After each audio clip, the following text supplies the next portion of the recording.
My name is Eranda Kotelawala. I'm the Chief Executive Officer of Solomon Islands Ports Authority. In Solomon, we have two international ports of entry, that is Port of Noro and Port of Honiara. The Port of Honiara is actually the largest port of entry in Solomon Islands and it plays a key role in not only in the maritime activities and as well actually country's economy as well. With respect to the challenges, actually, of course, there are multiple challenges, like any organization would face when we introduce something new. But of course, I mean, in terms of the electricity, its cost is concerned. I think that's one of the key challenges, as you are aware. We don't, I mean, in Solomons, we don't have hydropower and hydroelectricity. So as a result, actually, we burn fossil fuels to generate our own electricity, which is very costly. As a result, we are one of the most, costliest nations in terms of electricity is concerned. So there's a general understanding and as well as a challenge how we are going to reduce this.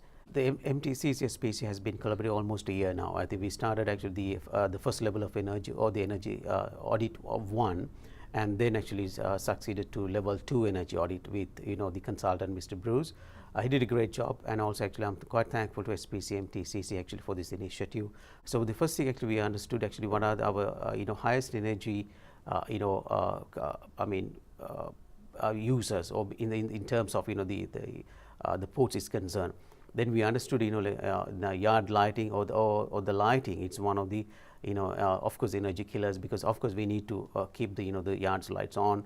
I mean, whether there are ships or not, and of course we can reduce or actually we'll dim the lights. But so we understood the yard lighting is one of the most important actually when it comes to energy consumption. So what we decided, and also we implemented to change all the lighting, and we changed it to LED. I think today Solomon Islands Ports Authority, and including the domestic ports and the Noro ports, we have the largest LED outfit in the region. And so we invested about almost $12 million. I mean, so it's a major capital investment project, but we understood actually it's worth spending.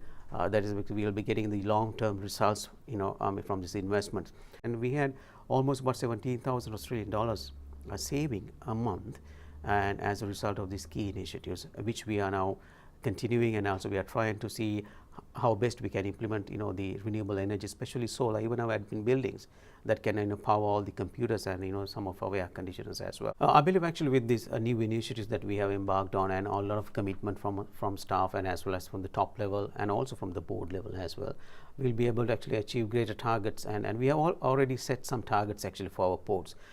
When Port of Noro is concerned, actually we are set a 2030 target actually to transform Port of Noro to a zero emission port, or actually zero carbon emission port.